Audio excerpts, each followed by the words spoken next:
es el proyecto número 1 de la materia Historia de México. Somos el equipo 7, cursando el tema Cómo ser historiadores, dada por el profesor Víctor Hugo Sandoval. Mi nombre es Luis Gómez Ortega y yo me voy a encargar de la grabación y de la edición. Mi nombre es Sebastián González Valdés y yo me encargaré de la investigación y fundamentación de la información. Mi nombre es Andrés César Velasco y me voy a encargar de las respuestas y datos del incidente.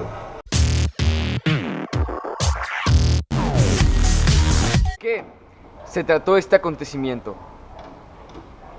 El motivo de estos actos violentos continuos en este sexenio fue porque el presidente de esa época estuvo muy insistente con la seguridad y el cuidado de sus habitantes dentro del gobierno en ese entonces. Esto es en donde nosotros haremos énfasis en un solo hecho en el cual hablaremos en un instante. Ocurrió este trágico accidente. Este triste acontecimiento ocurrió una tarde nublada del 26 de diciembre del 2010, año de nuestro bicentenario.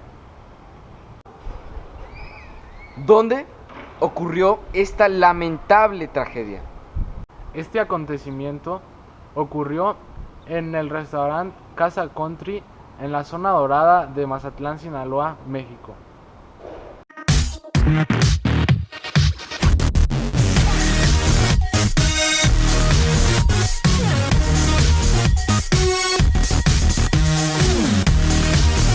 A continuación, le contaremos a detalle y con ambientación de cómo sucedió esta trágica historia y por quién más que por quien la vivió.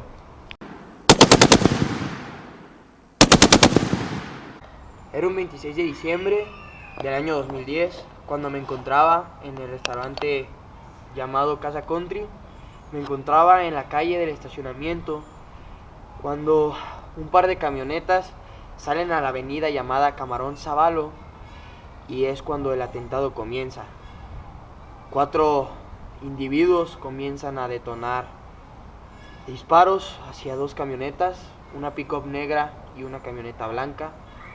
En cuanto yo me percato del acontecimiento, brinco de una cerca en donde yo estaba parado y corro hacia la entrada de este magnífico restaurante. Al entrar y abrir las puertas, me percato que yo ya estaba herido. Me encontraba en el suelo, sin poder respirar. Me toqué la parte del abdomen y estaba lleno de sangre. No podía respirar. La desesperación se acrecentaba hasta que mi heroína, una familiar llamada Claudia, se percata de que yo estaba tirado en el suelo, gimiendo de dolor. Suelto un grito demasiado fuerte para que mi padre, gracias a Dios, se diera cuenta que yo estaba tirado y herido. Mi padre se acerca y hace expresión de decepción, me toma con sus brazos y me comienza a cargar. Salimos hacia las calles de Camarón Sábalo para poder conseguir una camioneta que nos pudiera llevar al hospital. Cuando me carga mi papá, sale hacia la calle, para una camioneta y le dice: herido, ayuda por favor. En ese momento fue cuando yo sabía que iba a ser algo magnífico, que iba a pasar algo que no todos los días se ve. El Señor nos dice claro que sí. La familia que estaba con el Señor se pasa a la parte de atrás, mi padre se sube en la parte de adelante y empieza el acontecimiento como película, tal y narrado como película. Empezamos a meternos en sentido contrario, dirigidos hacia la primera clínica que se encontrara, porque yo estaba muy grave, me estaba desangrando. Pasaron los minutos y yo desgraciadamente vomité. El señor que nos estaba llevando hacia la clínica se percató que había una a la derecha, se para, nos bajamos hacia la clínica. En ese entonces la violencia en México era demasiada.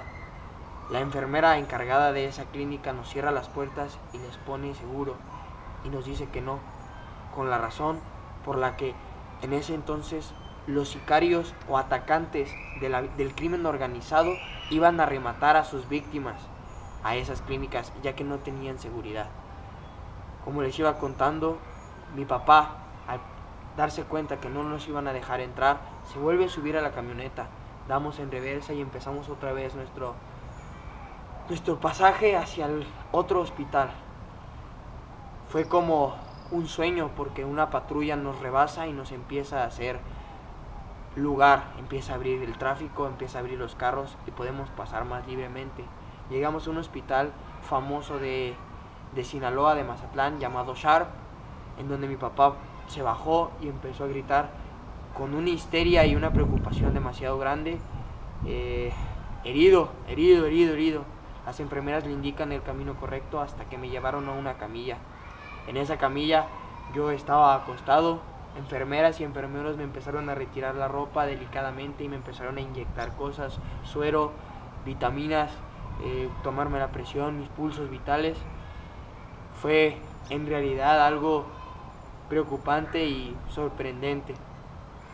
El doctor encargado de mí me empezó a preguntar sobre mis gustos, mi nombre, mis apellidos, el nombre de mis padres y sus ocupaciones, para poder distraerme y que yo no cayera en el sueño de mi lastimadura. Continuó el tiempo y en el pasaje de mi camilla hacia el quirófano en donde yo iba a ser operado, escucho un grito de mi mamá decirme: vas a salir de esta, de eso no te preocupes. Ese grito lo tuve presente todo el tiempo, desde el inicio de mi operación hasta el final. Entro a la operación y, como si nada hubiera pasado, volteaba a ver al doctor lleno de sangre. Decía: doctor, me puedo dormir, muero de sueño. La razón era que me estaba desangrando. El doctor me dijo: no te puedes dormir. Y me dormí. Pasaron 4 horas y media en mi operación. Me levanto y me doy cuenta que mis 2 padres estaban enfrente de mí. Volteo a los lados y me doy cuenta que estaba en terapia intensiva. Tenía conectados más de 3 cables, uno para tomarme la presión, uno con vitaminas y minerales, otro con líquidos hidratantes, un pequeño guante en el dedo meñique que servía para tomarme la presión y mis pulsos. Tenía demasiadas cosas conectadas. Era demasiado preocupante porque para un niño de 8 años la verdad es traumante.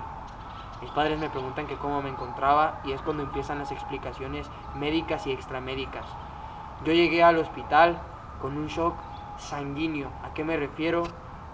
Todos los seres humanos tenemos sangre de la cabeza a los pies. Yo llegué con sangre de las pantorrillas a los pies. Era cuestión de tiempo para que yo, pues, desgraciadamente muriera. Los doctores me explicaron que la bala impactó totalmente mi riñón izquierdo y lo perdí. Perdí parte de mi estómago, parte de mis intestinos delgado y grueso. Tuvieron que reconstruir todo mi sistema digestivo. Durante la operación, perdieron mis signos vitales y tuvieron que regresarme con electroshocks.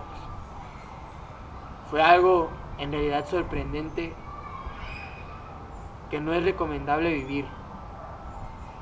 A todo esto, como conclusión y como recomendación, es el siempre valorar lo que tienes y lo que vives, porque no sabes si en cualquier segundo puedes ya irte de este maravilloso mundo y confuso al mismo tiempo. Es siempre valorar la historia de cualquier tipo de acontecimiento y seguir adelante. ¿Cuáles fueron las fuentes de información en las que nos basamos para contarles este tragédico accidente? La información de donde sacamos todo esto fue del Grupo Mural, Noticiero Sinaloense, El Protagonista del Hecho y La Jornada, todos estos periódicos.